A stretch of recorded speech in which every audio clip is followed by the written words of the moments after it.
suspension frames, regular frames.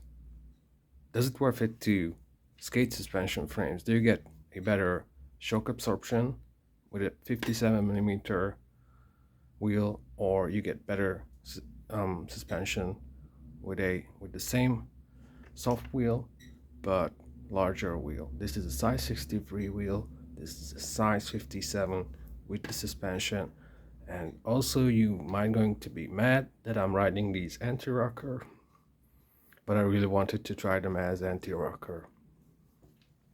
So we had a dry week, so I was skating every day with a different setup, and my knees are just not really good nowadays. So I wanted to see how my knees feel if I'm riding suspension frames, physics suspension frames.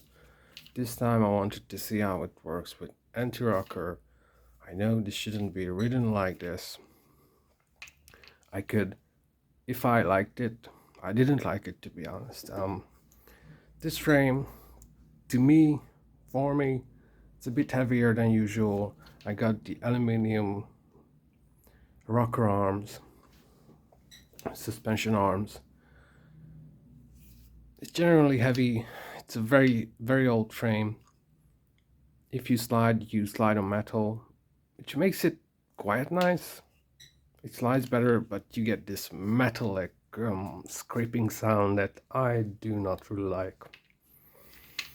So, if I really like this setup, I could have turned this into just a anti-rocker frame by taking the inner suspension arms out and somehow converting it to just a unsuspended wheel.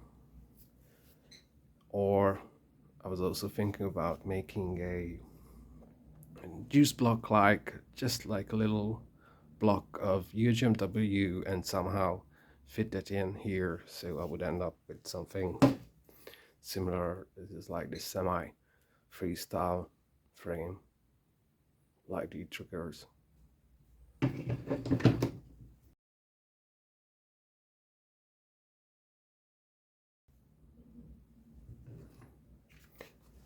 I skated these back to back.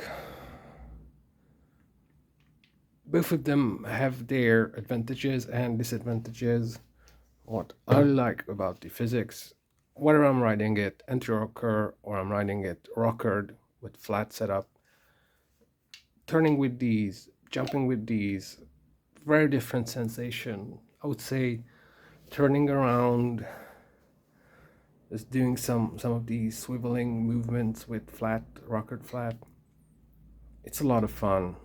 It's very springy, very, how to say this? It's like a very, very bouncy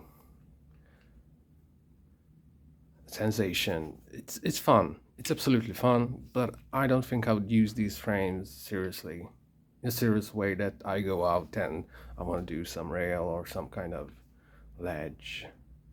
It's fun to skate this recreationally, but I don't think it's necessary. I don't think it's needed to. I don't think you really need a suspension frame. You might want a suspension frame as a fun tool for one of those rainy, or not rainy days, well, one of those days when you just want something special. So my overall conclusion is that to me it felt a bit more convenient to skate just regular frames with size 63 soft wheels rather than to skate size 57s that are suspended. This is only my subjective view. Probably other people have other needs and other preferences. Also, this could change when the Kaiser suspension frames are going to come out, because I got the old freestyle suspension frames. I'm going to speak about this just a bit later, but the new ones are going to be flat setup, and you could also use them with as anti-rocker, I heard. And the good thing about that it's going to be able to take size 60 wheels maximum if you're riding it with suspension. If you're riding it without suspension, you could use up to size 65 millimeter wheels. So it's going to be very interesting. Yeah, so this was a comparison between small suspension and large regular. This is the video. Thanks for watching, guys.